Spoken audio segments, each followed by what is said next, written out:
I walked through the security checkpoint at the Arlington facility with no idea why I'd been summoned. The call had come in at 6 that morning. Emergency consultation, classified briefing. Be there by 10. No details, just an address and a clearance code that got me past 3 different checkpoints. The elevator took me to a floor that wasn't marked on the button panel. A woman in a navy suit led me down a hallway lined with identical doors, each bearing nothing but a number. She stopped at conference room 7 and gestured me inside. The room was exactly what I expected from a government facility. Beige walls, a long table surrounded by black leather chairs, and that particular smell of industrial carpet and recycled air. 5 people were already seated, 4 in suits that screamed federal bureaucracy, and 1 who looked completely out of place. The out-of-place guy sat hunched over a coffee cup, his calloused hands wrapped around it like he was trying to absorb its warmth. He had to be in his 50s, with salt and pepper hair that needed a trim and the kind of weathered face that came from years of outdoor work. But it was his eyes that caught my attention when he glanced up, hollow and haunted in a way that made my stomach tighten. "Dr. Thompson, thank you for coming on such short notice." The woman at the head of the table stood to shake my hand. "I'm Deputy Director Catherine Mills. These are my colleagues from various agencies." She didn't bother with individual introductions, which told me this meeting operated on a need-to-know basis. I took the empty chair across from the weathered man, setting my briefcase on the table. "This is Bill Anderson," Mills continued, nodding toward the haunted-eyed man. "He's a contractor who recently completed a project for us." Bill looked up again, and I caught the slight tremor in his hands as he reached for his coffee. The guy was barely holding it together. That much was obvious. Whatever had happened to him, it had shaken him to his core. "Mr. Anderson's project was terminated 3 weeks ago due to circumstances we need your expertise to evaluate," Mills said. "Your background in underground geological phenomena makes you uniquely qualified for this consultation." I leaned back in my chair, studying the faces around the table. Every official looked tense, like they were sitting on something explosive. Bill just stared at the wood grain of the table, occasionally taking small sips from his cup. "What kind of project are we talking about?" I asked. "Tunneling operation in Arizona," Mills replied. "Deep vertical shafts.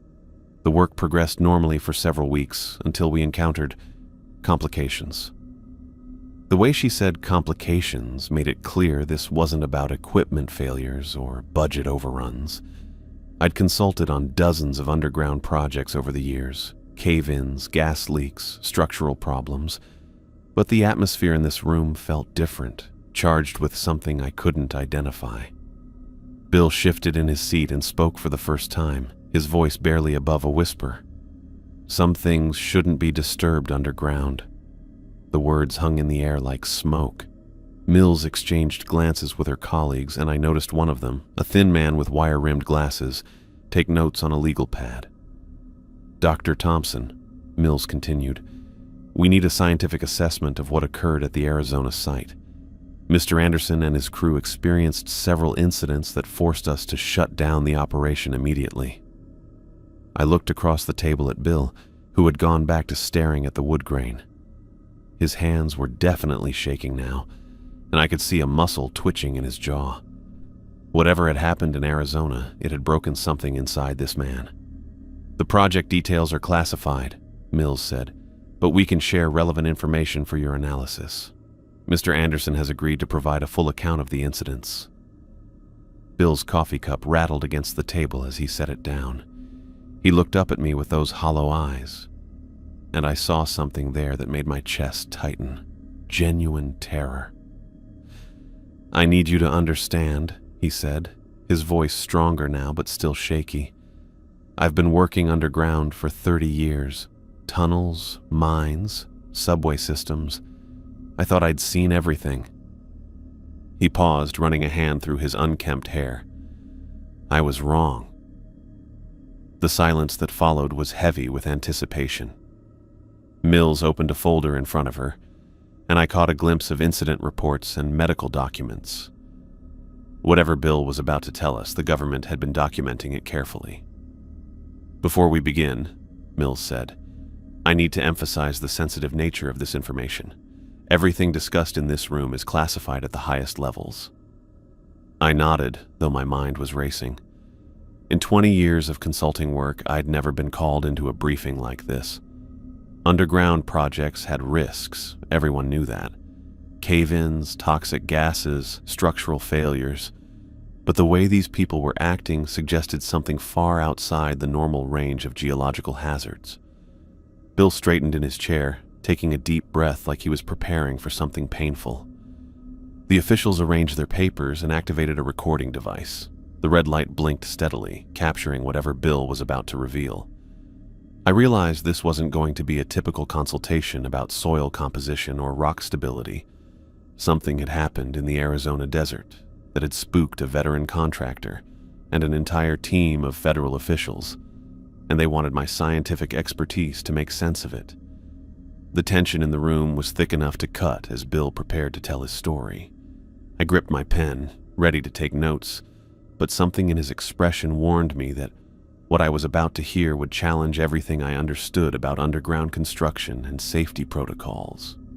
Bill cleared his throat and placed both hands flat on the table, as if steadying himself against what he was about to say. The red light on the recording device blinked steadily, and I could hear the subtle hum of the ventilation system in the otherwise silent room.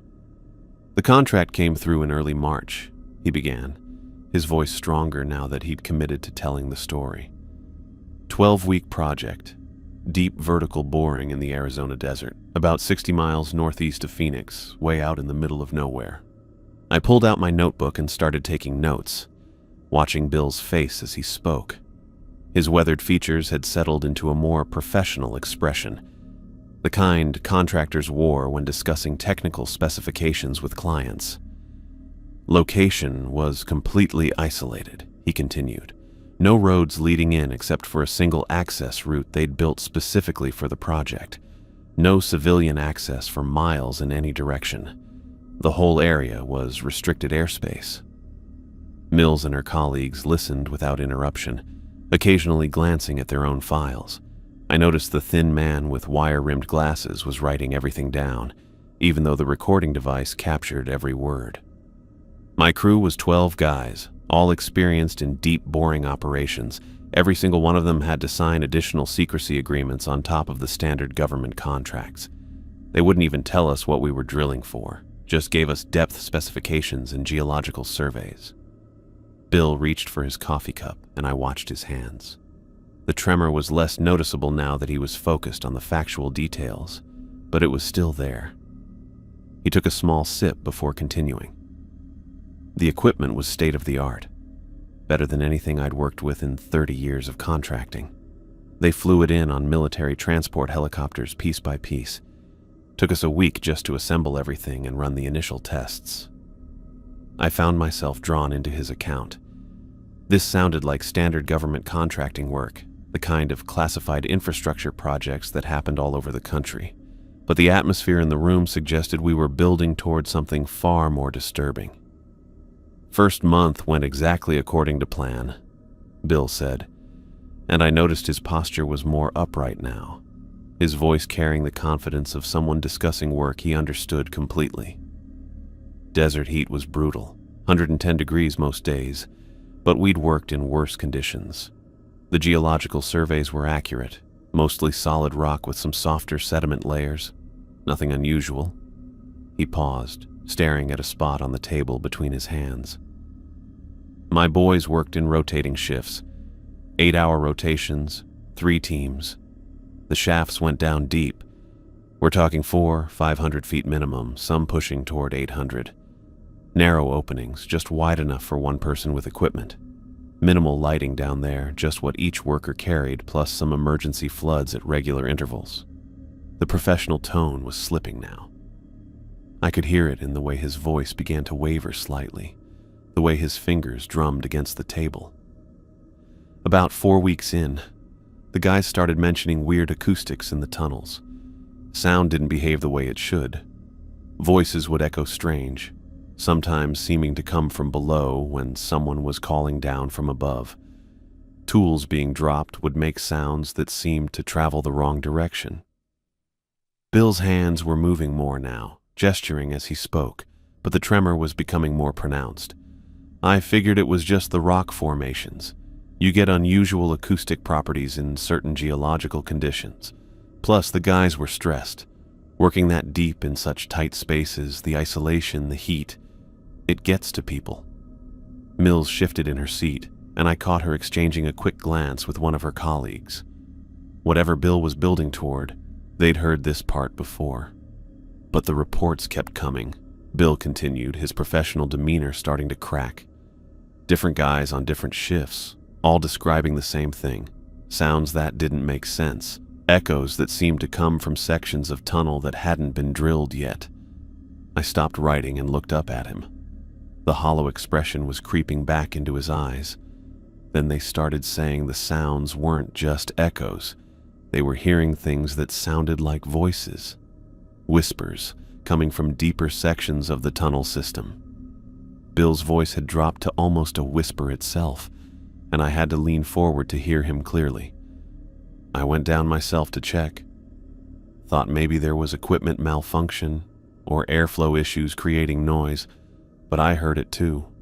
The silence in the room was complete except for the ventilation system and the soft sound of the wire-rimmed man's pen scratching across his legal pad. Whispers, Bill repeated, his hands now visibly shaking as he gripped his coffee cup. Coming from parts of the tunnel we hadn't even reached yet. Sound like voices having conversations in the darkness below. I set my pen down, studying his face. The professional contractor was gone completely now, replaced by the haunted man I'd first seen when I entered the room. I told myself it was just wind, air pressure changes, maybe gas emissions creating noise through the rock formations. Had to be a natural explanation. But even as he said it, I could see in his expression that he hadn't believed his own explanation. Not really. Something in the way his shoulders hunched forward, the way he avoided eye contact with anyone around the table. The whispers got clearer over the next few days. Not louder, but more distinct. Like whatever was making them was getting closer to the surface. Bill rubbed his face with both hands, the gesture of someone trying to scrub away memories that wouldn't fade. The recording device continued its steady blinking as he prepared to move deeper into his account. 3 weeks in, things got worse, he said, his voice taking on a flatter, more mechanical tone. Jose Garcia. He was one of my most reliable guys. 39 years old, 15 years of tunnel experience. Never missed a radio check, never cut corners on safety protocols. I watched Bill's hands as he spoke. They'd moved from gripping his coffee cup to drumming nervously against the table surface, the tremor more pronounced now. Jose was doing a routine inspection in the deepest section we'd completed, maybe 400 feet down, checking for structural integrity and equipment placement. Standard procedure. Radio contact every 15 minutes. Emergency protocols in place if anything went wrong. Mills leaned forward slightly in her chair, and I caught the subtle tension in her posture. Whatever Bill was about to describe, the officials had heard this part before, but it still affected them. 20 minutes passed without contact, Bill continued. Then 30. Protocol said 15 minutes maximum between check-ins. My surface coordinator tried raising him on the radio. Nothing but static. Bill paused, staring at the conference table's wood grain. His jaw muscle was twitching again, and I noticed he'd started breathing a little faster. We lowered emergency lighting into the shaft, portable floods on cables, enough illumination to see the entire bottom section. That's when we spotted him. The wire-rimmed man's pen had stopped moving across his legal pad. Even the soft scratching sound had ceased, leaving only the ventilation system humming in the background. Jose was curled up in the corner of the work area, maybe 10 feet from where he should have been conducting his inspection, rocking back and forth like, Bill's voice caught, like a scared kid. I set my pen down, studying Bill's expression. The professional contractor mask was completely gone now, replaced by something raw and vulnerable. I went down myself, put on the safety gear, took the emergency radio, descended the whole 400 feet to get him. The climb down felt longer than usual. Something about the way sound was carrying, the way my breathing echoed in the shaft. Bill's hands had stopped drumming and were now pressed flat against the table, as if he needed to anchor himself to something solid. Found Jose exactly where the lights had shown him, still rocking, mumbling to himself. His eyes were wide open, but he wasn't looking at me when I approached. He was staring toward the deeper sections of the tunnel, the parts we hadn't finished drilling yet. I glanced around the table at the officials. Mills had her hands folded, but I could see the tension in her knuckles. The thin man with glasses was watching Bill intently, his legal pad forgotten. I tried talking to him. Bill continued, his voice growing strained. Called his name, asked what was wrong, tried to get him to focus on me, but Jose just kept mumbling the same things over and over. Bill stopped, closing his eyes for a moment. When he opened them, the haunted look was stronger than ever. He kept saying the voices told him he wasn't alone down there, that something was watching him from the darkness below. He wouldn't look at me directly, just kept his eyes fixed on those deeper tunnel sections, rocking back and forth. I found myself leaning forward despite my attempt to remain professionally detached. The clinical part of my mind was cataloging possible explanations: claustrophobia, oxygen deprivation, psychological breakdown from isolation, and stress. But something in Bill's tone suggested those standard explanations wouldn't be sufficient. Jose wouldn't respond to direct questions, Bill said, his voice barely above a whisper now. I'd ask him what happened, where he was hurt, if he could walk. Nothing. Just that same mumbling about voices and being watched. He kept repeating that something was down there with him, something that shouldn't exist. Mills shifted in her seat, and I caught her exchanging another glance with her colleagues. Whatever they knew about Jose Garcia's current condition, it wasn't good news. Getting him to the surface took over an hour, Bill continued. Had to practically carry him up the ladder. Jose kept looking back down the shaft like he expected something to follow us up. Even at the surface, in broad daylight, he wouldn't stop staring at the tunnel opening. Bill reached for his coffee cup with shaking hands, taking a small sip before continuing. Emergency medical helicopter arrived within 2 hours. Phoenix Psychiatric Facility. Jose was completely unresponsive during the flight. Wouldn't answer questions, wouldn't make eye contact. Just kept mumbling about the voices. I glanced at Mills, noting the uncomfortable expression that crossed her face when Bill mentioned the psychiatric facility. There was something about Garcia's current status that she didn't want to discuss in detail. I reported the incident to my government contacts immediately, Bill said, his voice taking on a bitter edge. Expected them to suspend the project, maybe bring in medical personnel to evaluate the entire crew. Standard procedure after a psychological breakdown in dangerous working conditions. The wire-rimmed man's pen was moving again, scratching across the legal pad as he took notes. But his expression suggested he already knew what Bill was about to say. Instead, they ordered us to continue. Said Garcia's incident was an isolated case, probably related to pre-existing psychological conditions that hadn't been identified during the security screening. They wanted the drilling completed on schedule. Bill's voice cracked slightly, and I watched his professional composure finally beginning to collapse completely. Jose Garcia is still in that psychiatric facility, he said, looking directly at Mills for the first time since starting his account. Still unable to work underground. Still mumbling about voices in the darkness, 3 weeks later, and the doctors say he hasn't improved at all. Mills avoided Bill's look, focusing instead on the papers in front of her. The discomfort around the table was obvious now. Whatever had happened to Garcia was ongoing, not a resolved incident from the past. We should have stopped after Jose, Bill said, his voice barely audible. Should have shut down the entire operation and gotten the hell out of that desert. But the contract pressures, the secrecy requirements, the government officials insisting we continue. He trailed off, staring at his hands. The tremor was worse now, and I could see the exhaustion in his posture, the weight of decisions that had led to consequences he couldn't undo. I found myself gripping my pen tighter, realizing that Garcia's breakdown was just the beginning of Bill's account. Whatever had driven an experienced tunnel worker to complete psychological collapse was still down there in those Arizona shafts, and Bill's crew had been ordered to continue working around it.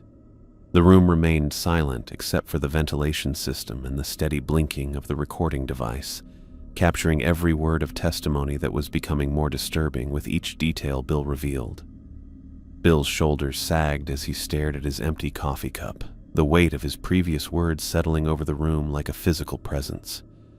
The officials around the table had grown increasingly tense during his account of Garcia's breakdown, and I could see Mills checking her watch, as if she knew what was coming next would be worse. 2 days after we evacuated Jose, Bill continued, his voice taking on a hollow quality that made my skin crawl. David Klein was working the parallel shaft, Section B, about 500 feet down. Different tunnel, but running roughly parallel to where Jose had his breakdown. The wire-rimmed man opened a new folder, and I caught a glimpse of medical reports, with Klein's name typed across the top. Whatever had happened to David Klein, the government had documented it thoroughly. David was solid, Bill said, his hands now pressed flat against the table again. 34 years old, 8 years of tunnel experience. Never had a safety violation, never panicked under pressure. The kind of guy you could count on to follow protocols even when things went wrong. Mills reached for her own folder, extracting several sheets of paper that looked like incident reports. The way she handled them suggested she'd reviewed Klein's case multiple times, but it still bothered her. About 3 p.m, we heard screaming coming up from the shafts, Bill said, and his voice cracked slightly. Not just yelling, screaming, the kind of sound a man makes when he's genuinely terrified for his life. I found myself gripping my pen tighter, though I'd stopped taking notes. The clinical part of my mind was cataloging details, but something deeper was responding to the raw fear in Bill's voice. The sound was echoing up from Klein's shaft, bouncing off the rock walls and reaching the surface distorted. But even with the acoustic problems, we could tell he was in serious trouble. My surface coordinator tried raising him on the radio immediately. Bill paused, running his hand through his unkempt hair. The tremor in his fingers was getting worse, and I noticed he'd started breathing faster. Klein was screaming about something grabbing him, trying to pull him deeper into the tunnel. He kept yelling that something had him by the leg, that it was dragging him towards sections we hadn't even drilled yet. The thin man with glasses glanced up from his legal pad, and I caught the uncomfortable expression that crossed his face. These weren't just stories to the officials. They were documented incidents with ongoing implications. Emergency protocol kicked in immediately, Bill continued. Full crew response, safety equipment deployed, emergency lighting lowered into the shaft. We could see Klein at the bottom, but something was wrong with his position. Bill stopped, closing his eyes for a moment. When he opened them, the haunted look was stronger than ever. David was pressed against the tunnel wall, clutching his left leg. Blood was seeping through his work pants, and even from the surface we could see he was badly hurt. But the screaming had stopped. He was just whimpering now, staring toward the deeper sections of the tunnel. Mills slid one of the medical reports across the table toward me, but kept her finger on it so I couldn't read the details. I caught glimpses of injury descriptions and treatment notes. I went down myself, Bill said, his voice barely above a whisper. Fastest descent I'd ever made, down 500 feet in maybe 10 minutes. Found David exactly where the emergency lights had shown him, blood pooling around his leg. The recording device continued its steady blinking, capturing every word of testimony that was becoming more disturbing with each detail. His left leg was torn up badly, deep gashes running from his calf to his ankle, like something with claws had grabbed him and tried to drag him across the rough rock. The cuts were too precise to be accidental, too deep and too evenly spaced. I studied Bill's face as he spoke. The professional contractor was completely gone now, replaced by someone who'd witnessed trauma that defied rational explanation. David kept insisting that hands had grabbed him, Bill continued, his voice growing strained. Not claws, not equipment malfunction, hands. He said something down there had gripped his leg and tried to pull him toward the tunnel sections we hadn't finished drilling. He could feel fingers pressing into his flesh. Mills shifted uncomfortably in her seat, and I noticed she was avoiding eye contact with Bill during this part of his account. The security cameras showed nothing, Bill said, and the bitterness in his voice was unmistakable. We had monitoring equipment throughout the tunnel system, full video coverage of every work area. The footage showed David working normally, then suddenly screaming and falling against the wall. No other personnel in his section, no equipment malfunction, nothing that would explain his injuries. I found myself leaning forward despite my attempt to remain professionally detached. The disconnect between Klein's physical injuries and the lack of any visible cause was deeply unsettling. David was conscious during the evacuation, but he wouldn't look toward the deeper sections of the tunnel, Bill said. Even while we were treating his wounds, even while he was in serious pain, he kept his eyes fixed on the surface, like he was afraid something would follow him up. The wire-rimmed man had stopped taking notes entirely, his pen resting motionless on the legal pad. Even the soft scratching sound had ceased, leaving only the ventilation system humming in the background. Emergency medical helicopter arrived within an hour, Bill continued. David was airlifted to Phoenix General for surgery on his leg.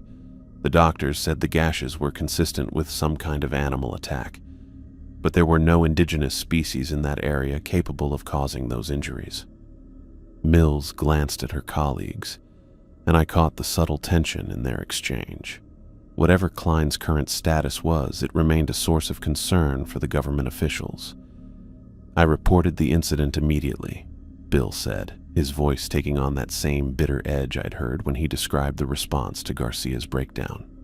Expected immediate project suspension, safety investigation, probably criminal investigation given the severity of David's injuries. But even as he said it, I could see in his expression that he'd been disappointed again. Instead, they ordered enhanced security measures and continued drilling. Said Klein's injuries were probably self-inflicted due to psychological stress, maybe some kind of breakdown similar to Garcia's case. They wanted the project completed despite 2 serious incidents in 4 days. Bill's voice was barely audible now, and I had to lean forward to hear him clearly. David Klein still walks with a limp, he said, looking directly at Mills. Still has nightmares about hands grabbing him in the darkness. 3 weeks later, and he refuses to work underground anymore. Says he can still feel fingers pressing into his leg. The silence in the room was complete, except for the steady blinking of the recording device. I watched Bill gather himself for what I suspected would be the worst part of his account. Carlos Ramirez, Bill said, and his voice broke slightly on the name. 41 years old, 20 years of tunnel experience.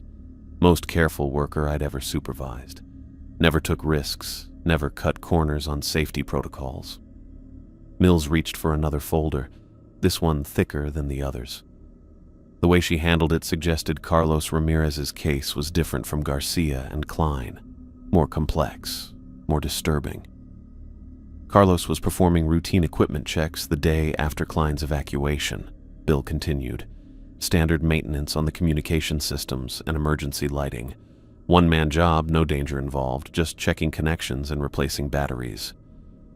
Bill paused, staring at the conference table. His hands had moved from pressing against the surface to gripping the edge, knuckles white with tension. About noon, Carlos started talking on his radio about seeing light coming from the deeper sections of the tunnel. Bright white light, he said. Like floodlights had been installed in areas we hadn't even reached yet. I glanced around the table at the officials. The uncomfortable expressions were more pronounced now, and I noticed the thin man with glasses had started writing again, his pen moving rapidly across the legal pad. My surface coordinator tried to verify the light source, Bill said, his voice growing strained. We had monitoring equipment throughout the tunnel system, emergency lighting controls, full electrical oversight. Nothing was generating light in those deeper sections. Nothing was even connected down there.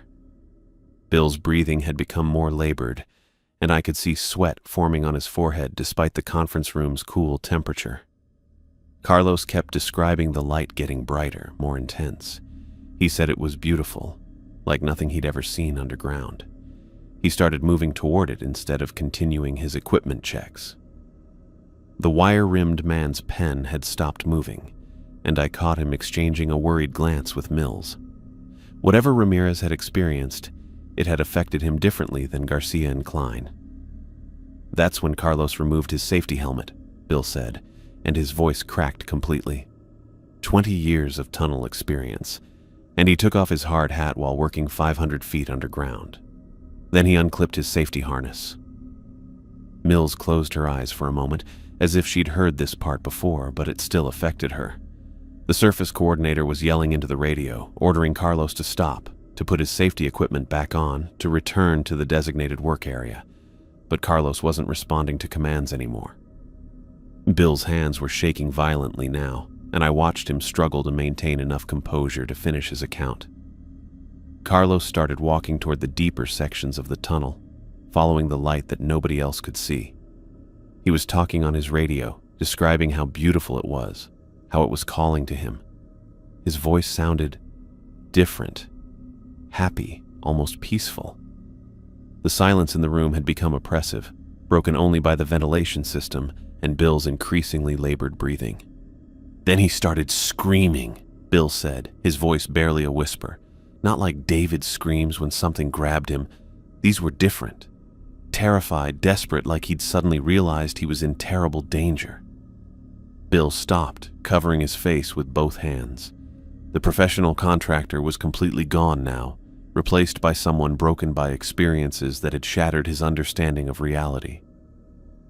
The screams lasted maybe 10 seconds, he continued, his words muffled by his hands. Then complete silence. Radio contact cut off, no response to any attempts at communication. Mills reached for her folder again, extracting what looked like search reports and equipment logs. The documentation was extensive, suggesting Ramirez's disappearance had triggered a major investigation. Emergency response team went down immediately, Bill said, lowering his hands and revealing tears streaming down his weathered face. Full search of the tunnel system, emergency lighting deployed throughout every section we'd completed. I found myself holding my breath, waiting for what I suspected would be the most disturbing part of Bill's entire account. They found Carlos's helmet about 50 feet from where he'd been working, Bill said, his voice breaking completely.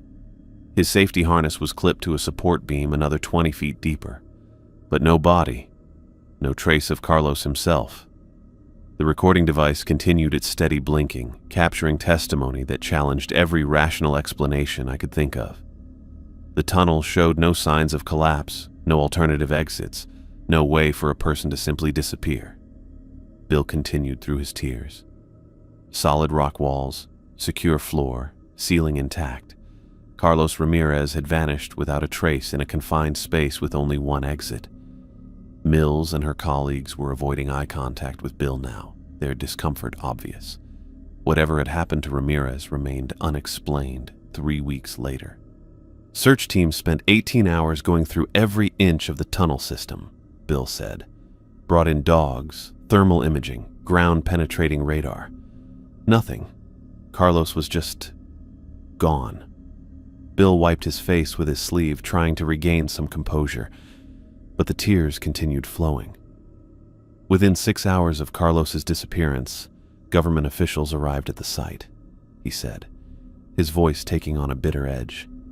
Not rescue teams, not investigators, men in suits with classified authority. They shut down the entire operation immediately. The wire-rimmed man was writing rapidly again, documenting details that I suspected were already well known to everyone except me. All equipment was confiscated, Bill continued. Every piece of machinery, every tool, every scrap of documentation. My crew was debriefed individually and required to sign additional secrecy agreements. Nobody was allowed to return to the site. Bill looked around the table at each of the officials, his expression a mixture of grief and anger. 3 good men, he said, his voice barely audible. Jose Garcia in a psychiatric facility. David Klein permanently injured. Carlos Ramirez missing and presumed dead. All because we kept drilling when we should have stopped after the first incident. Mills finally met Bill's eyes, and I could see genuine remorse in her expression. Whatever pressures had driven the decision to continue the project, she clearly regretted the consequences. I left the contracting business the day after the shutdown, Bill said, his professional composure completely shattered. 30 years of underground work, and I can't even look at a tunnel entrance anymore without remembering those voices, those screams, the way Carlos sounded so happy right before. He trailed off, unable to finish the sentence. The silence in the room was complete except for his quiet sobbing and the steady hum of the ventilation system. I sat motionless, my pen forgotten, trying to process an account that challenged everything I understood about underground construction hazards. 3 experienced workers had been affected by phenomena that defied rational explanation, and I was being asked to provide scientific analysis of events that seemed to exist outside the boundaries of known science. Bill wiped his eyes again and looked directly at me, his expression hollow but determined. "That's what happened in Arizona, Dr. Thompson," he said, his voice stronger now that he'd completed his account. "That's why they shut down the project and brought you here. Because 3 weeks later, nobody can explain what we encountered down there." The recording device continued blinking, capturing the end of testimony that would haunt me for the rest of my career. Whatever was buried in that Arizona desert had broken a veteran contractor and claimed 3 members of his crew, and I was being asked to find a scientific explanation for the unexplainable. I set my pen down and studied Bill's tear-streaked face across the conference table. The recording device continued its steady blinking, capturing the silence that followed his account of Carlos Ramirez's disappearance. Mills and her colleagues exchanged glances, while Bill wiped his eyes with his sleeve, trying to compose himself after reliving 3 weeks of trauma. My mind was already cataloging the details he'd provided, sorting them into categories that might yield scientific explanations. Garcia's psychological breakdown could be attributed to claustrophobia or oxygen deprivation. Klein's injuries might have resulted from equipment malfunction or self-inflicted wounds during a panic attack. But Ramirez's complete disappearance from a confined space defied rational analysis. "Mr. Anderson," I said, opening my notebook to a fresh page, "I need to ask you some specific technical questions about the environmental conditions you encountered." Bill nodded, straightening in his chair. The professional contractor was trying to reassert itself over the traumatized witness. "Let's start with atmospheric readings," I continued. "Did your crew monitor oxygen levels, carbon dioxide concentrations, or other gases that might accumulate in deep vertical shafts?" "Standard protocol," Bill replied, his voice hoarse but steadier. "Continuous monitoring at all depths. Oxygen stayed within normal ranges throughout the project. No toxic gas buildup, no methane emissions, nothing that would explain hallucinations or psychological effects." I made notes while he spoke, checking details against my own experience with underground construction. Deep boring operations typically encountered predictable atmospheric challenges, but Bill's account suggested normal readings throughout. "What about temperature variations?" I asked. "Significant changes in ambient temperature can affect worker psychology and equipment function." "Brutal heat at the surface," Bill said, running his hand through his unkempt hair. 110 degrees daily, but the deeper sections stayed cool, maybe 65 degrees at maximum depth. Nothing unusual for desert underground work. Mills opened one of her folders and slid a sheet across the table toward me. Environmental monitoring data printed in neat columns with timestamps and measurements. I scanned the numbers quickly, finding everything within expected parameters. "Tell me about the acoustic properties you mentioned," I said, looking up from the data. "The strange way voices carried in the tunnels. Can you be more specific about what you heard?" Bill's hands started trembling again, but he maintained eye contact. "Conversations seemed to echo from sections we hadn't drilled yet. Not just normal echoes bouncing off rock walls. These sounded like they were coming from below, from deeper parts of the tunnel system that didn't exist." I wrote down his description, though it challenged basic principles of sound transmission. Acoustic anomalies could result from unusual rock formations or air pressure differentials, but Bill's account suggested something more complex. Did the acoustic problems affect all crew members equally? I asked. Or did some workers report the phenomena more frequently than others? Everyone heard it, Bill said without hesitation. Different shifts, different workers, same reports. Voices and whispers coming from undrilled sections. It wasn't isolated to specific individuals or psychological profiles. The universality of the reports was troubling. Mass hallucinations were possible under extreme stress conditions, but Bill's crew consisted of experienced professionals accustomed to underground work. Their unanimous accounts suggested an external cause rather than collective psychological breakdown. I need to see the documentation, I said, addressing Mills directly. Geological surveys, equipment logs, medical reports from the 3 incidents, environmental monitoring data, radio transcripts, any video footage from the tunnel cameras. Mills exchanged glances with her colleagues, and I caught the hesitation in their expressions. These weren't standard government documents. They contained classified information about phenomena that had prompted the highest levels of secrecy. Dr. Thompson, Mills said carefully, the materials you're requesting are extremely sensitive. Access requires additional clearance levels beyond what we've discussed. I can't provide scientific analysis without examining the evidence, I replied, keeping my tone professional but firm. If you want me to understand what happened at that site, I need complete documentation of environmental conditions, equipment performance, and the medical status of the affected crew members. The wire-rimmed man was taking notes again, his pen moving rapidly across the legal pad. Mills consulted a thick folder, reviewing what appeared to be security protocols and authorization procedures. The scientific importance of this investigation justifies expanded access, I continued, watching their faces for signs of agreement. Whatever happened in Arizona challenges conventional understanding of underground hazards. Proper analysis requires comprehensive data review. Mills closed her folder and nodded slowly. We can approve document access under enhanced security protocols. You'll review the materials here under supervision, with no copies or external communication permitted. I spent the next 2 hours examining files that painted a detailed picture of the Arizona operation. Geological surveys showed standard desert rock formations with no unusual mineral deposits or structural anomalies. Equipment logs documented perfect mechanical function throughout the project. No equipment failures, no maintenance issues, no technical problems that might explain the incidents. The medical reports were more disturbing. Garcia's psychiatric evaluation described complete withdrawal from reality, persistent auditory hallucinations, and an inability to function in enclosed spaces. Klein's injury documentation included photographs of his torn leg, deep, precise gashes that looked exactly like claw marks from some large predator. Ramirez's missing person report contained extensive search records and forensic analysis of his abandoned safety equipment. Video footage from the tunnel cameras showed normal work activities right up until each incident occurred. Garcia appeared fine during routine inspection work, then suddenly curled up in the corner without any visible trigger.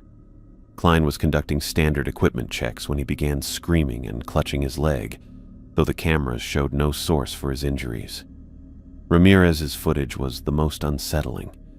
He removed his safety gear and walked calmly toward deeper tunnel sections while describing beautiful light that wasn't visible on camera. Radio transcripts captured the workers' voices during each incident, Garcia's mumbling about voices from below, Klein's desperate screams about something grabbing his leg, Ramirez's peaceful description of approaching light, followed by terrified screams before communication cut off completely. By late afternoon, I had documented every detail I could extract from the classified materials.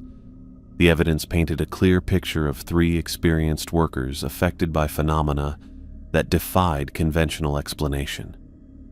No equipment malfunctions, no environmental hazards, no pre-existing psychological conditions that might account for their experiences. I need to visit the site, I announced, closing the last folder and looking around the table at the officials. Conduct atmospheric analysis. Examine the geological formations. Take measurements of the acoustic properties Bill described. Mills shook her head immediately. The site is under complete security lockdown. No civilian access permitted under any circumstances. I'm not a civilian, I replied, keeping my voice steady. I'm a consultant with specialized expertise in underground phenomena. You brought me here to provide scientific analysis of what happened. I can't do that from a conference room in Arlington. The thin man with glasses looked up from his legal pad, and I caught him glancing at Mills with an expression that suggested they'd discussed this possibility. Dr. Thompson, Mills said carefully, site access would require military escort, enhanced security protocols, and strict limitations on your investigation parameters. I accept those conditions, I said without hesitation. I need 12 hours on site to conduct proper atmospheric and geological analysis, environmental monitoring equipment, rock sampling tools, acoustic measurement devices. Bill had been silent during my document review, but now he looked up with an expression of genuine concern. You don't understand what you're asking for, he said quietly. That place, there's something wrong with it. Something that broke 3 good men. I met his eyes, seeing the fear and trauma that still haunted him 3 weeks later. But my scientific training demanded direct observation and measurement of the phenomena he'd described. Mr. Anderson, I said, I appreciate your concern, but I need to examine the site personally to provide accurate analysis of what happened to your crew. Mills consulted her folder again, then nodded reluctantly. We can arrange site access tomorrow morning. Military helicopter to Phoenix, then ground transport with federal escort to the location. Strict security protocols, limited investigation time, no deviation from approved procedures. I boarded the flight to Phoenix the following morning with a carry-on bag containing specialized monitoring equipment and sampling tools. The 2 federal agents assigned as my escort sat across the aisle, reviewing security protocols and site access procedures during the 3-hour flight. The drive from Phoenix took nearly 2 hours through increasingly desolate desert terrain. We left the main highway after 40 minutes, following unmarked dirt roads that cut through scrubland and rocky hills. No other vehicles, no signs of human habitation, just endless expanses of sand and scattered vegetation under the brutal Arizona sun. The facility appeared suddenly beyond a low ridge, several temporary structures arranged around 3 circular openings in the desert floor, prefabricated buildings for equipment storage, crew quarters, and command operations. Everything looked abandoned but well maintained, as if the workers had simply walked away and never returned. I climbed out of the air-conditioned vehicle and immediately felt the desert heat hit me like a physical blow. 110 degrees, just as Bill had described. The agents put on sunglasses and baseball caps, then led me toward the tunnel openings. Each vertical shaft was sealed with a heavy steel plate bolted directly into the surrounding rock. The metal was spotless, showing no signs of corrosion or weathering despite 3 weeks of desert exposure. Government efficiency at its finest. Whatever was down there had been locked away thoroughly. What struck me most was the complete silence. No insects buzzing, no birds calling, no small animals rustling through the sparse vegetation. I'd worked in remote desert locations before, and there was always some wildlife activity. Here, nothing moved except the heat waves rising from the sun-baked ground. Have you noticed the absence of animals? I asked the senior agent, a tall man with military bearing who'd introduced himself only as Agent Martinez. Local seismic monitoring hasn't detected any unusual underground activity since project termination, he replied, avoiding my question about wildlife. Ground sensors show normal stability, no structural movement or geological changes. I walked around the sealed tunnel openings, examining the surface equipment that remained in place. Generators, ventilation systems, communication arrays, everything appeared to be in perfect working condition. No rust, no mechanical wear, no signs of the harsh desert environment taking its toll. Has any of this equipment been tested since the shutdown? I asked, crouching next to a ventilation unit that looked like it could start up immediately.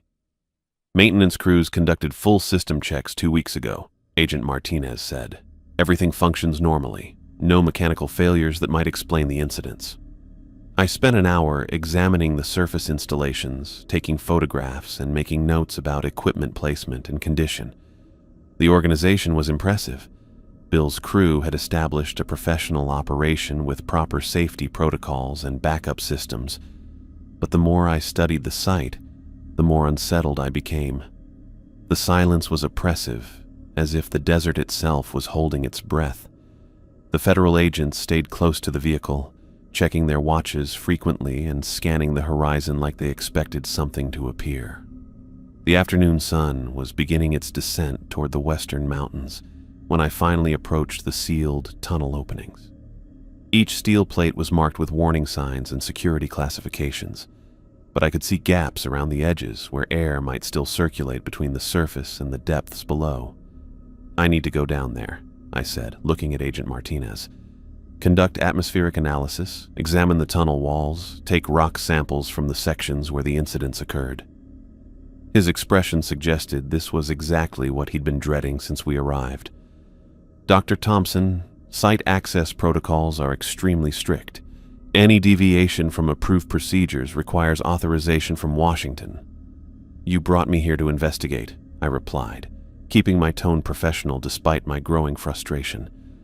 "I can't provide scientific analysis without examining the tunnels directly." Agent Martinez spoke quietly into his radio, confirming security protocols and requesting permission for tunnel access. The conversation lasted several minutes, with multiple confirmations and authorization codes. While he coordinated with his superiors, I studied the sealed openings and tried to imagine what Bill's crew had encountered in the darkness below. 3 experienced workers, each affected by phenomena that challenged rational explanation. Garcia's breakdown, Klein's mysterious injuries, Ramirez's disappearance from a confined space. The federal agents were obviously reluctant to allow my investigation to continue, but they'd brought me across the country specifically to examine this site. Whatever was down there in those Arizona tunnels, the government needed scientific analysis to understand it. As the afternoon progressed and the desert heat began its slow retreat toward evening, I prepared my equipment for descent into the depths where 3 men had faced something that defied human comprehension. I checked the seal on my breathing apparatus one final time while Agent Martinez unbolted the heavy steel plate covering the first tunnel opening. The metal groaned as he pulled it aside, revealing a circular shaft that dropped straight down into absolute darkness. The contrast between the blazing desert heat and the cool air drifting up from below was immediate and welcome. "Radio check every 15 minutes, Agent Martinez said, handing me a standard 2-way radio. "Any problems, you stop what you're doing and head back up immediately." I clipped the radio to my belt and adjusted the straps on my equipment pack. The atmospheric monitoring device felt reassuringly heavy against my back, along with rock sampling tools, a digital camera, and backup lighting systems. Everything I needed to conduct a proper scientific investigation of the tunnel where Jose Garcia had experienced his psychological breakdown. The metal ladder rungs were exactly as Bill had described, installed every few feet down the shaft, solid and secure despite 3 weeks of abandonment. I tested the first few rungs with my full weight, checking for any structural issues that might explain the incidents. The steel held perfectly, showing no signs of corrosion or weakness. My descent began slowly and methodically. Every 50 feet I stopped to record atmospheric readings and examine the tunnel walls with my flashlight. The rock showed precise drilling work, clean cuts that spoke to the quality equipment Bill's crew had used. No structural damage, no unusual mineral deposits, nothing that would indicate geological instability. At 100 feet, I noticed the temperature beginning to drop. My digital thermometer showed a steady decrease from the surface heat, which made sense given the thermal properties of solid rock. Desert environments typically maintained cooler temperatures at depth, and this tunnel was following predictable patterns. The shaft continued straight down with no deviation or branching passages. I could see the bottom now, maybe 400 feet below, where portable work lights created a dim circle of illumination. Bill's crew had left their temporary installation intact when the project was shut down. Metal brackets for equipment, communication cables, and basic lighting systems. At 200 feet, I conducted another comprehensive atmospheric check. Oxygen levels remained normal, carbon dioxide well within acceptable ranges, no detection of methane or other gases that might cause hallucinations or cognitive impairment. Whatever had affected Garcia, it wasn't atmospheric in nature. My radio crackled with Agent Martinez's voice checking my status. "All normal," I replied, my words echoing strangely in the confined space. The sound seemed to bounce off the rock walls in ways I hadn't expected, creating almost a doubling effect, as if my voice was traveling both up and down the shaft simultaneously.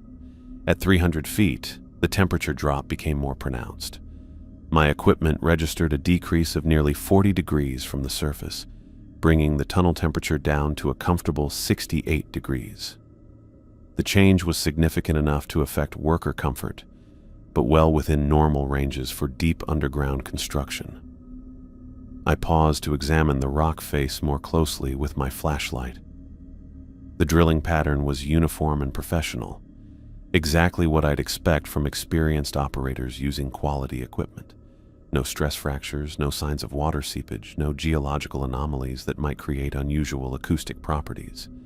But the sound issue was becoming more noticeable. Every small noise I made, adjusting my equipment, scraping my boots against the ladder rungs, clearing my throat, seemed to echo in ways that defied the tunnel's simple geometry.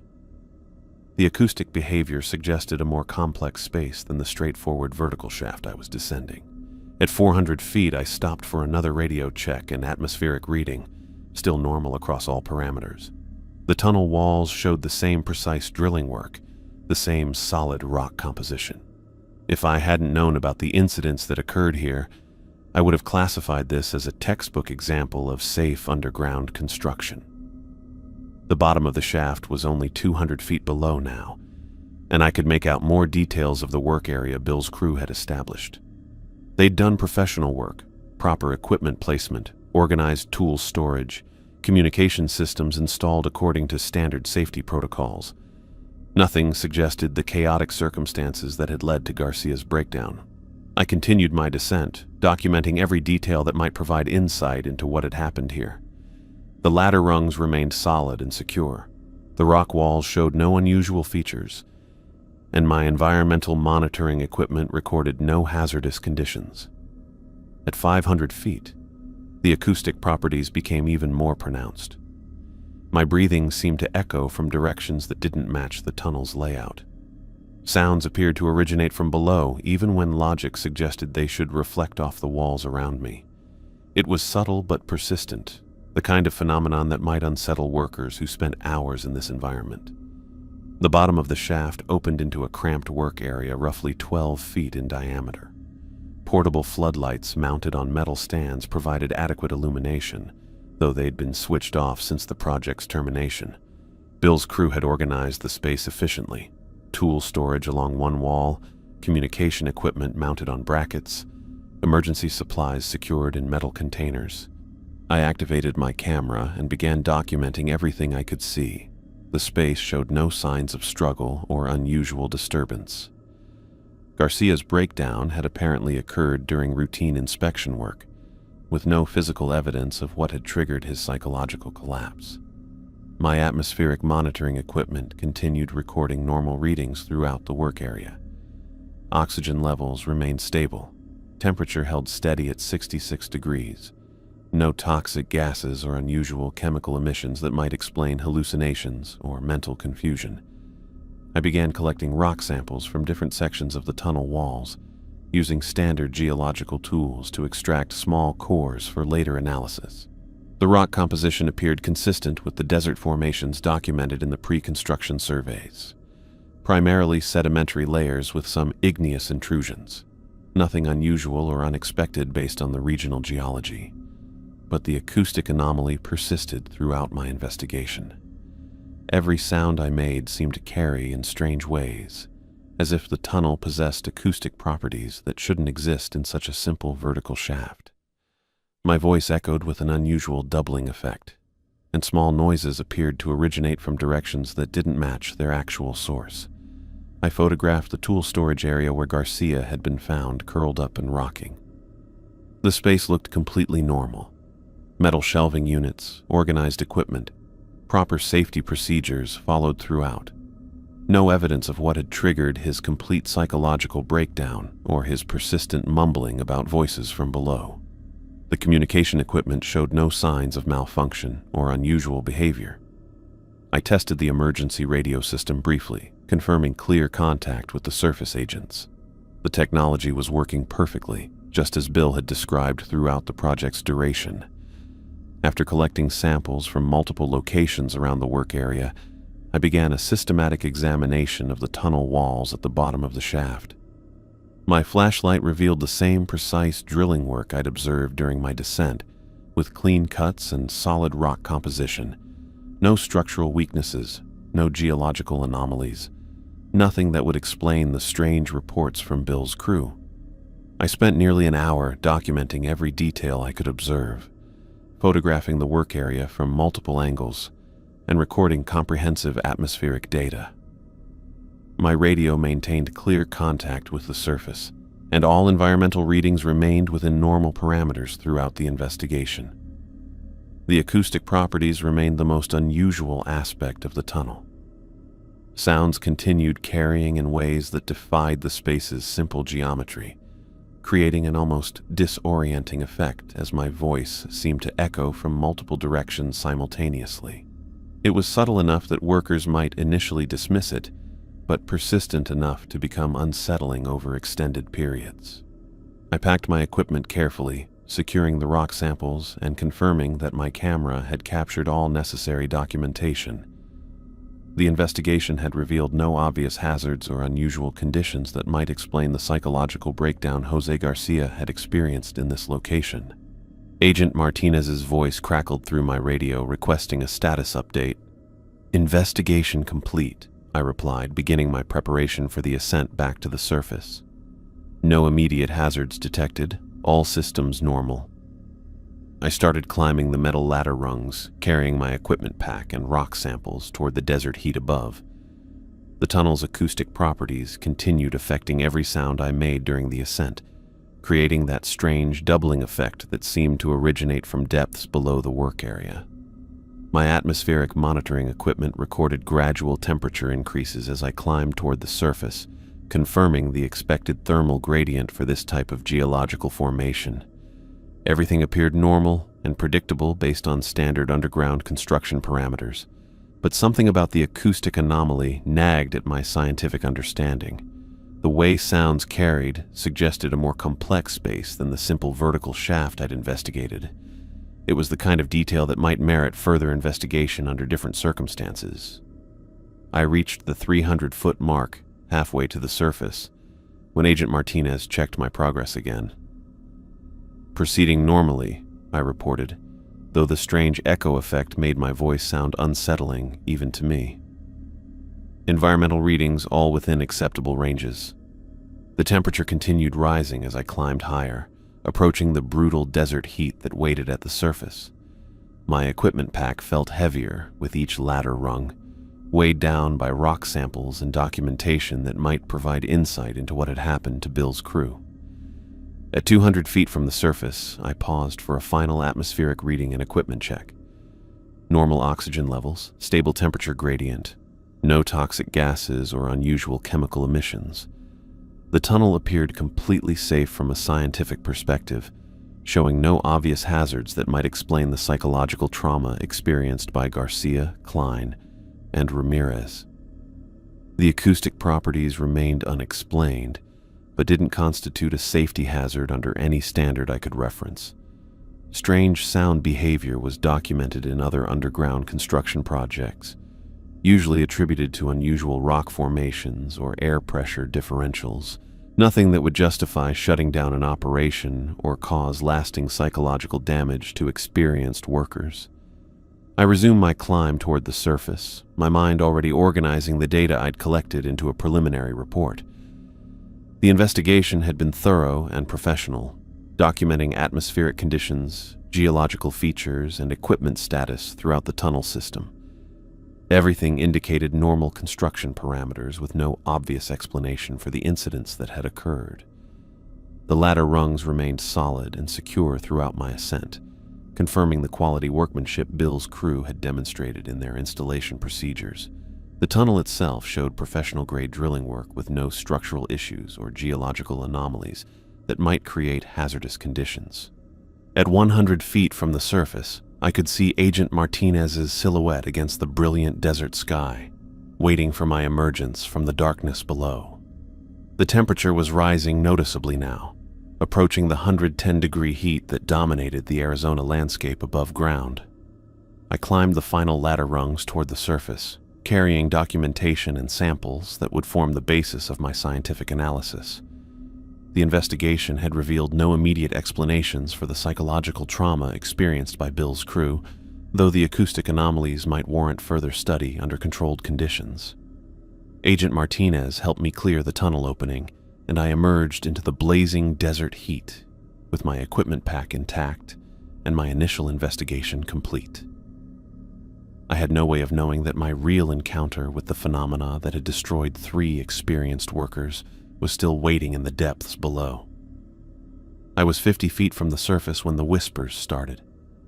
They drifted up from below like a conversation carried on wind, soft enough that I almost dismissed them as equipment noise or my own breathing echoing strangely off the tunnel walls. But I'd been listening to those acoustic anomalies for over an hour, and this was different. These sounds had rhythm, cadence, the unmistakable pattern of human speech. I stopped climbing and pressed myself against the ladder, straining to identify what I was hearing. The whispers seemed to originate from the work area I'd just left, maybe deeper.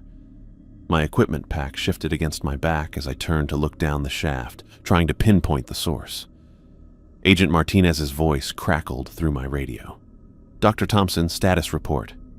"Hold on," I replied, switching off the radio before he could respond. I needed to hear this clearly, without interference. The whispers continued, definitely coming from below. Not the strange echoing effect I documented throughout my investigation, but actual voices speaking in what sounded like conversation. Multiple speakers, though I couldn't make out individual words or even determine what language they were using. My scientific training kicked in immediately. Possible explanations ran through my mind. Air currents creating sound through rock formations, equipment malfunction producing audio feedback, even radio transmissions bleeding through on frequencies I couldn't detect. All of these had documented precedents in underground construction environments. But my atmospheric monitoring equipment hadn't detected any air movement significant enough to create vocal sounds. The communication systems had tested perfectly during my investigation, and these whispers had the organic quality of actual human speech, not mechanical interference. I descended 20 feet, moving slowly and listening carefully. The whispers grew slightly clearer, though I still couldn't understand what was being said. The sounds seemed to originate from the work area at the bottom of the shaft, but I'd spent an hour examining every inch of that space. There was nowhere for people to hide, no openings or passages beyond the single vertical tunnel. At 100 feet from the surface, I stopped again and activated my radio. "Agent Martinez, are there any personnel in adjacent tunnels or connecting passages?" "Negative," came the immediate reply. "All tunnel systems are sealed. You're the only person below ground." I switched the radio off again and continued my descent. The whispers were becoming more distinct, though not more intelligible. Multiple voices speaking in overlapping patterns, like people having separate conversations in the same space. The sound quality suggested they were close, maybe in the work area itself. Back at the bottom of the shaft, I activated my flashlight and swept it around the cramped space. Everything looked exactly as I'd left it. Organized tool storage, communication equipment, emergency supplies. No signs of human presence beyond my own recent disturbance of the area. But the whispers were definitely coming from here. I could hear them clearly now, though they seemed to originate from every direction at once. The acoustic properties I'd documented earlier were amplifying the effect, making it impossible to identify a specific source location. I examined the tunnel walls more carefully, looking for openings or fissures I might have missed during my initial investigation. The rock showed the same precise drilling work, the same solid composition. No cracks large enough to transmit sound from adjacent spaces, no evidence of connecting passages or chambers. My atmospheric monitoring equipment still showed normal readings throughout the work area. No air movement, no pressure differentials that might indicate hidden openings. Whatever was creating these whispers wasn't affecting measurable environmental conditions. I moved around the perimeter of the work area, following the sound with my flashlight trained on the tunnel walls. The whispers seemed to shift location as I moved, always staying just ahead of my investigation. It was like trying to track a conversation through a maze of reflecting surfaces. On the eastern wall, behind the communication equipment bracket, I noticed something I'd missed during my earlier examination. A section of rock that looked slightly different from the surrounding surface, smoother with drilling marks that followed a different pattern than the main tunnel construction. I moved the communication equipment aside and examined the area more closely. What I'd initially taken for standard construction work was actually a carefully concealed opening in the tunnel wall. The edges had been smoothed and the surface matched to blend with the surrounding rock, but it was definitely an artificial passage. The opening was narrow, maybe 18 inches wide and barely 2 feet high, just large enough for a person to crawl through, but hidden so well that it wouldn't be visible during normal work activities. Bill's crew could have worked in this area for weeks without noticing the concealed passage. The whispers were coming from beyond this opening. I knelt beside the hidden entrance and directed my flashlight into the space beyond. The beam revealed a horizontal tunnel extending into the rock, carved with the same precision as the main shaft, but clearly not part of the original construction blueprints I'd reviewed. The whispers grew more distinct as I approached the opening. Multiple voices speaking in rapid, overlapping patterns. Still unintelligible, but with an urgency that hadn't been present when I first heard them from above. My mind raced through possible explanations. An undocumented natural cave system that connected to the construction site. A hidden passage carved by previous occupants of the area. Even the possibility that Bill's crew had discovered this opening during their work and failed to report it in their documentation. But none of these explanations accounted for the voices I was hearing. Human speech coming from a passage that extended into solid rock, in a location that should have been completely isolated from any human presence.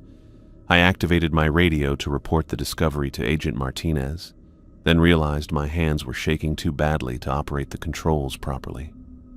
Something about those whispers was affecting me in ways that had nothing to do with scientific curiosity or professional investigation.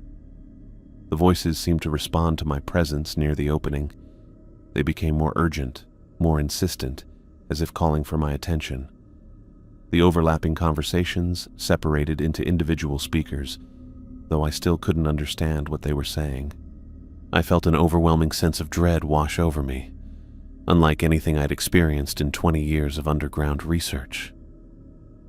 This wasn't the normal apprehension of working in confined spaces or the rational concern about unknown hazards. This was primal terror, the kind of fear that existed below conscious thought. My scientific instruments continued reading normal atmospheric conditions throughout the work area. No toxic gases, no pressure changes, no measurable phenomena that might explain my psychological reaction. Every piece of equipment I carried insisted that this was a safe, normal underground environment, but every instinct I possessed screamed at me to leave immediately. The whispers were growing louder now, more distinct. I could hear individual words occasionally, though they were in a language I didn't recognize. The rhythm and intonation suggested human speech, but with qualities that didn't match any linguistic patterns I'd encountered. I found myself leaning toward the opening, drawn by a compulsion I couldn't explain or resist. Part of my mind wanted to crawl into that passage and follow the voices to their source. The scientific part that demanded investigation and evidence, that needed to understand what I was experiencing. But a deeper part, something more fundamental than curiosity, was pulling me back from the concealed entrance. The same survival instinct that had kept humans alive for thousands of years, warning them away from things that meant death, and worse than death. I understood now why Jose Garcia had curled up in the corner of this work area, rocking and mumbling about voices from below. Why David Klein had screamed about hands grabbing him and dragging him toward unfinished tunnel sections. Why Carlos Ramirez had walked calmly toward beautiful light before disappearing completely. Something was calling to workers from this hidden passage. Something that spoke in whispers and promised things that human minds weren't equipped to understand or resist. The voices were responding to my presence, becoming more insistent with each moment I remained near the opening. They weren't random sounds or atmospheric phenomena. They were directed at me specifically, trying to draw me into that concealed tunnel. My equipment pack suddenly felt impossibly heavy, as if the rock samples and monitoring devices were anchoring me to this spot. The whispers seemed to wrap around me, coming from every direction at once, making it difficult to remember which way led back to the main shaft. I forced myself to step away from the opening, fighting against the compulsion that wanted me to crawl into that passage and follow the voices deeper into the rock. My hands were shaking so badly I could barely maintain my grip on the flashlight. The whispers became more urgent as I backed away, almost pleading in their intensity. Words in that unrecognizable language, spoken with emotional weight that transcended meaning. They wanted me to come closer, to enter that hidden tunnel and join whatever waited in the darkness beyond. I grabbed the ladder rungs and started climbing as fast as my trembling hands would allow. The whispers followed me up the shaft, echoing off the tunnel walls in ways that defied every acoustic principle I understood. They seemed to be right behind me, just below the reach of my flashlight beam. At 200 feet, the voices were still audible. At 300 feet, they hadn't diminished at all. The whispers traveled up the main shaft as if the speakers were climbing behind me, maintaining the same distance and intensity throughout my desperate ascent. My radio crackled with Agent Martinez's voice demanding status updates, but I couldn't spare the concentration to respond. All my focus was on climbing faster, getting to the surface, escaping from those voices that promised things no human should hear. At 400 feet, I could see Agent Martinez silhouetted against the desert sky, and the whispers were still following me. They showed no signs of fading with distance, no acoustic behavior that matched the tunnel's physical properties. The voices maintained their urgency and proximity as if they were climbing beside me. I reached the surface, gasping and covered in sweat that had nothing to do with the desert heat. Agent Martinez grabbed my equipment pack as I hauled myself out of the tunnel opening, his expression shifting from professional concern to alarm as he saw my face. The whispers stopped the moment I emerged into daylight. Agent Martinez helped me steady myself against the metal frame covering the tunnel opening. My legs felt unreliable, like they might give out without warning. The equipment pack landed heavily beside my feet, rock samples and monitoring devices that suddenly seemed pointless after what I'd just experienced. "Dr. Thompson, what happened down there?" Martinez asked, his voice carrying professional concern mixed with genuine worry. "You look like you've seen a ghost." I tried to find words that would explain the hidden passage, the whispers, the overwhelming compulsion to crawl into that concealed tunnel and follow voices that shouldn't exist. My mouth opened and closed without producing any sound that made sense. The other agent, Rodriguez, was already securing the steel plate back over the tunnel opening. The heavy metal slammed into place with a finality that should have been reassuring. Instead, I found myself listening for any sound that might carry through the barrier. whispers that had followed me 400 feet up a vertical shaft as if distance meant nothing. "Equipment malfunction," I finally managed, the words feeling like lies even as I spoke them. "Acoustic anomalies in the tunnel system. Nothing dangerous, just unexpected results during the investigation." Martinez nodded, but his expression suggested he wasn't buying the explanation. My hands were still shaking too badly to pack my equipment properly, and sweat continued pouring down my face in the desert heat. Whatever he'd seen in my appearance when I emerged from that tunnel, it wasn't the look of someone who'd encountered routine technical difficulties. The drive back to Phoenix took place in complete silence. I sat in the passenger seat of the government sedan, watching empty desert landscape roll past while my mind tried to process what had happened underground.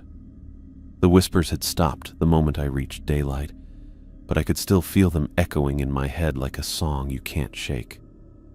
Every few minutes, I found myself checking the side mirror, scanning the empty road behind us for something that might be following our vehicle. The rational part of my mind knew we were alone on this isolated stretch of highway, but some deeper instinct kept insisting that whatever I'd encountered in that tunnel wasn't finished with me. Martinez tried conversation a few times during the first hour, asking about my preliminary findings and whether I'd need additional site access for further investigation. I gave non-committal responses, claiming I needed time to analyze the data before drawing conclusions. The truth was that my scientific training had completely failed me in that underground space, leaving me with experiences that couldn't be measured or documented. The desert seemed endless, stretching in every direction without variation or landmarks. Heat waves created shimmering distortions on the asphalt ahead, making the road appear to dissolve and reform as we approached. It felt like driving through a landscape that existed outside normal reality, where impossible things might happen without explanation or consequence. My equipment bag sat in the back seat, containing rock samples and atmospheric readings that proved the tunnel was completely safe, according to every scientific parameter I could measure. Oxygen levels normal, temperature within expected ranges, no toxic gases or structural anomalies. Everything indicated a routine underground construction environment with minor acoustic irregularities. But I'd heard those whispers. I'd seen the hidden opening concealed behind communication equipment. I'd felt the overwhelming compulsion to crawl into that passage and follow voices that spoke in languages I didn't recognize. None of that would appear in any scientific report, because there was no way to document or explain what I'd experienced. Rodriguez drove with the methodical precision of someone accustomed to transporting people who'd seen classified materials.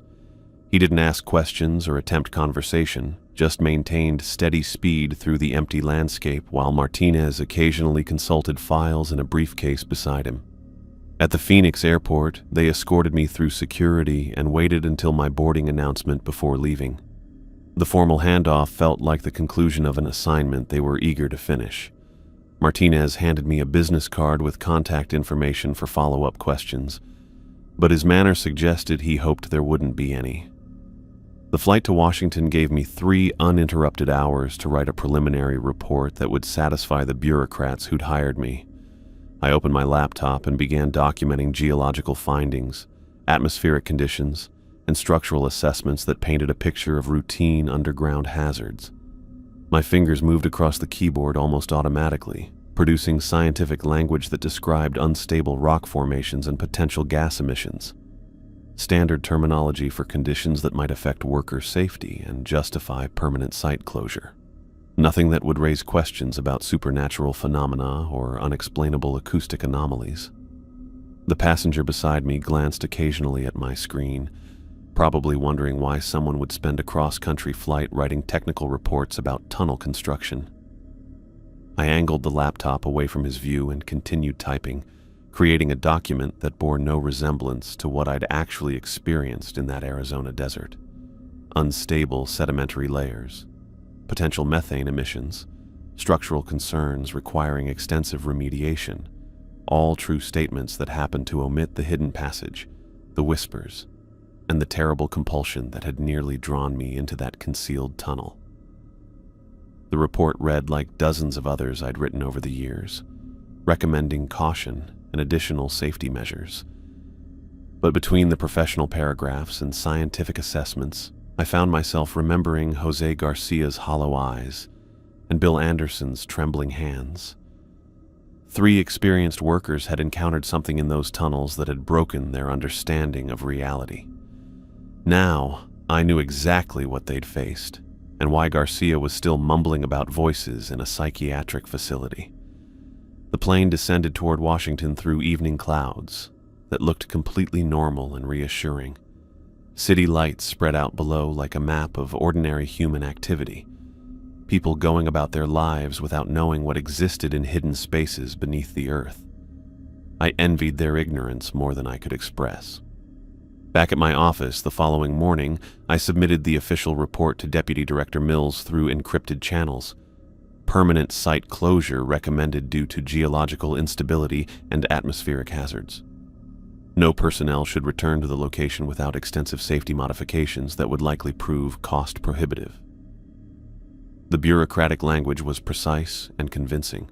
Mills called within 2 hours of receiving the report, asking pointed questions about specific hazards and remediation possibilities.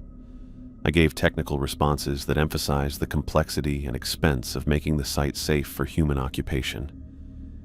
She seemed satisfied with my assessment, particularly the recommendation that all tunnel openings remain sealed indefinitely.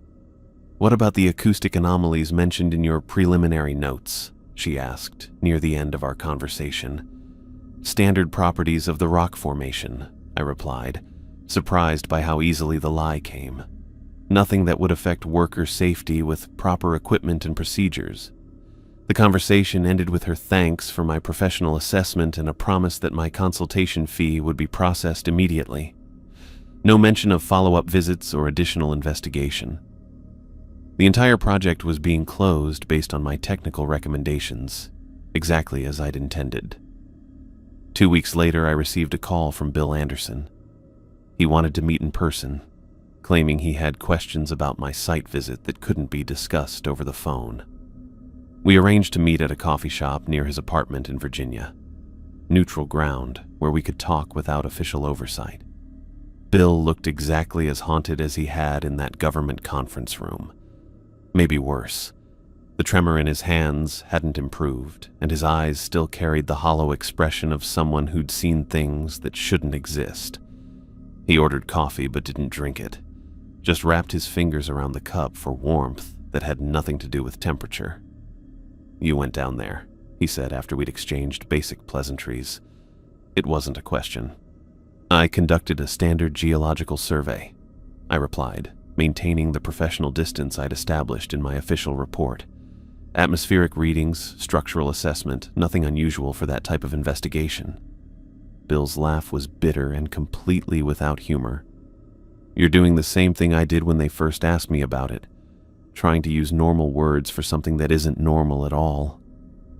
I studied his weathered face, seeing recognition in his expression that matched what I was feeling.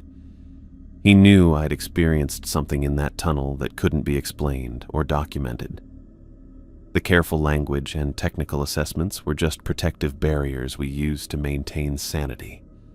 "The whispers," Bill said quietly, leaning forward across the small table. "You heard them too."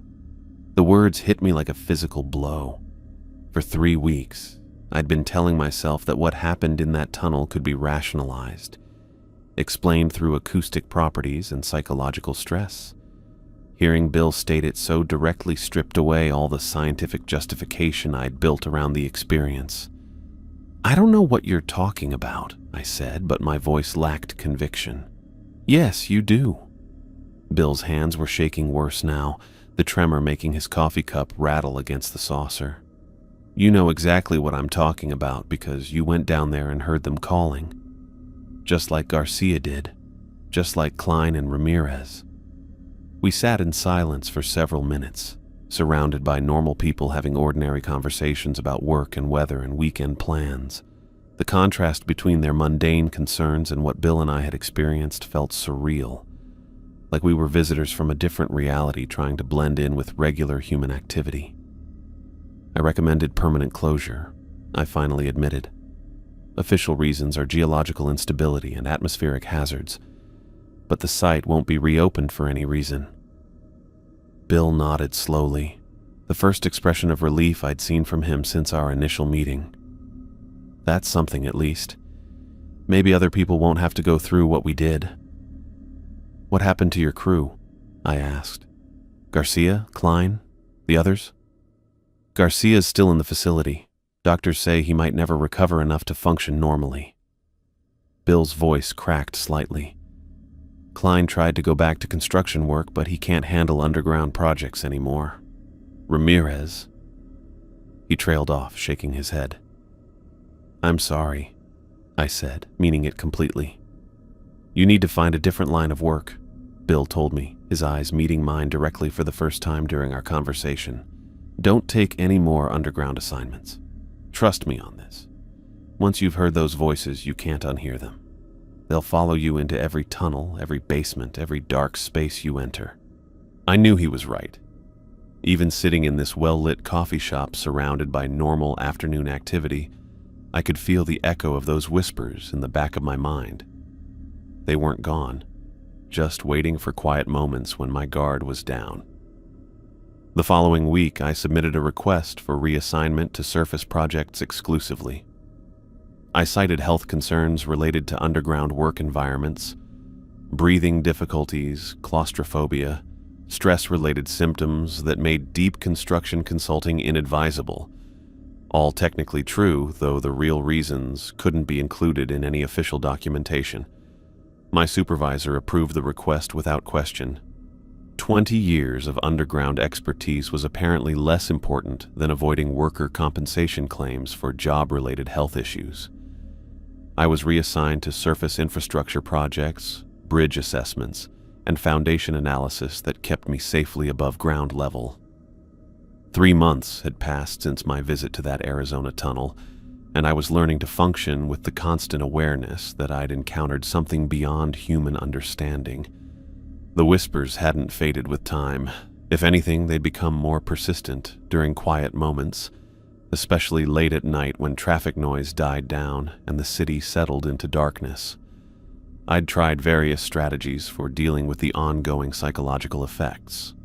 White noise machines, sleeping medication, even consultations with therapists who specialized in work-related trauma. None of it addressed the fundamental problem.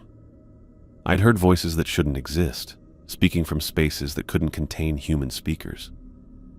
My apartment had become a carefully controlled environment designed to minimize triggers that might bring the whispers closer to conscious awareness.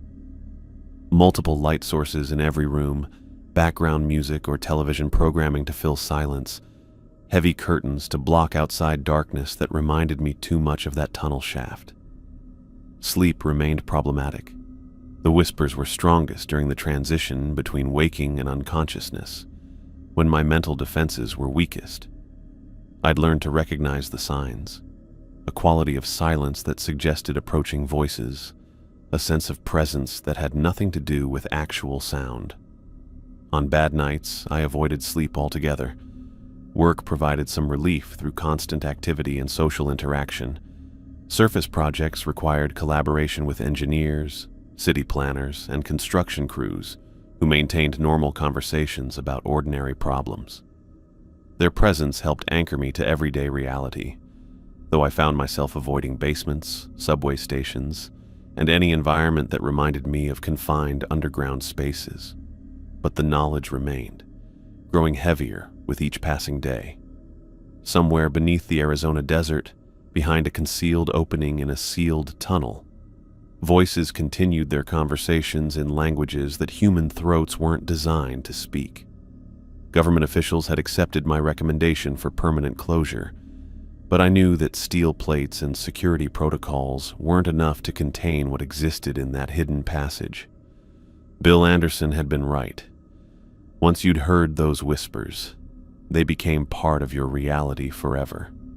They existed in the space between scientific understanding and supernatural experience, in the gap where rational explanation failed and human comprehension reached its limits.